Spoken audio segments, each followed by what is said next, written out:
పాలనాపరంగా Congress BRS మధ్య ఎంతో వ్యత్యాసం ఉందని కాంగ్రెస్ పార్టీ సీనియర్ నేత జగ్గారెడ్డి అన్నారు. బీఆర్ఎస్ నేతలు ఏనాడు సచివాలయానికి రాలేదని, కేవలం వారి ఇళ్ల నుంచే పరిపాలన కొనసాగించారని ఎద్దేవా చేశారు. బీజేపీ ఆదేశాలతోనే ఏపీ సీఎం జగన్, బీఆర్ఎస్ అధినేత కేసీఆర్ పనిచేస్తున్నారని జగ్గారెడ్డి అన్నారు.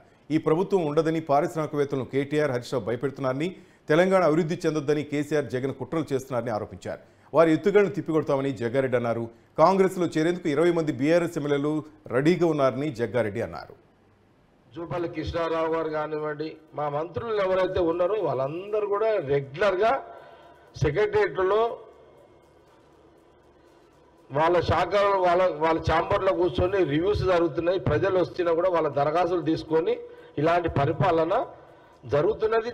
తెలంగాణ ప్రజలు చాలా సంతోషంగా ఉన్నారు అనే దాని మీద మాకు ఉన్నటువంటి ఇన్ఫర్మేషన్. బహుశా టీఆర్ఎస్ పార్టీ బీఆర్ఎస్ వాళ్ళు సాటిస్ఫాక్షన్ లేకపోవచ్చు, ఎందుకంటే వాళ్ళు ఎప్పుడు సెక్రటరీలో కూర్చొని పరిపాలించిన రోజు ఎప్పుడూ లేదు.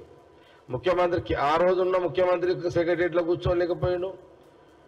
కొన్ని కేటీఆర్ ఏమైనా కూర్చున్నాడంటే ఆయన కూర్చోలేడు, హరీష్ రావు కూర్చున్నాడంటే ఆయన కూర్చోలేడు సెక్రటరీలో.